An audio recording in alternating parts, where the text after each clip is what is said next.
तो हेलो दोस्तों, मैं आप लोगों के सामने बहुत ही सुंदर फिर से एक बेटी विवाह गीत लेकर आई हूँ। तो आप लोग लास्ट तक जरूर सुनिएगा और अच्छा लगे तो एक लाइक शेयर कमेंट करना ना भूलिएगा। तो चलिए मैं सुनाती हूँ आप लोगों को।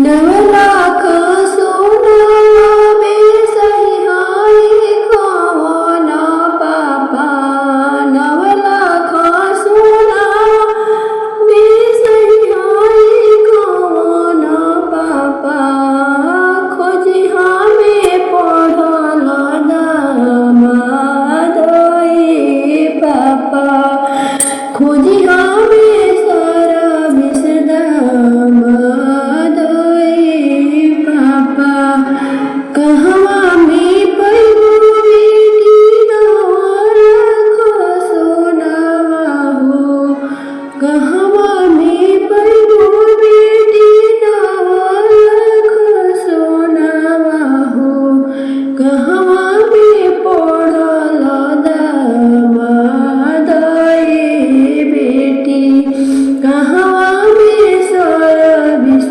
दामाद ए बेटी।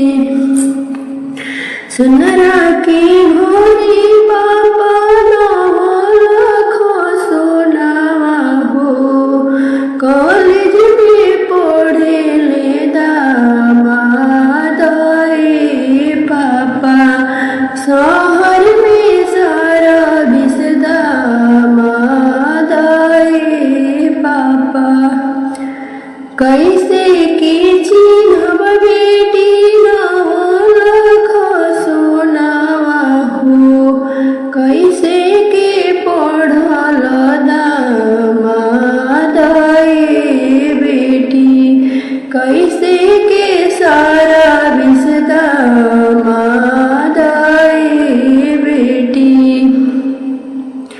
चम चम चमके पापा 9 लाख सोनावा हो, चम चम चमके पापा 9 लाख सोनावा हो, कंप्यूटर चलावत दामाद ए पापा, हथवा जे कलम दावत ए पापा, काई करबू बेटी हो 9 लाख सोनावा हो, काई करबू बेटी 9 लाख सोनावा हो, काई करबू पढ़ल दामाद ए बेटी, काई करबू सर्विस दामाद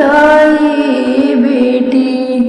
करब सिंगार पापा 9 लाख सोनावा हो, करब सिंगार पापा 9 लाख सोनावा हो, संगवा में शोभी है दामाद ए पापा, जिंदगी में भाई है हमार ए पापा, जिंदगी में भाई है हमार।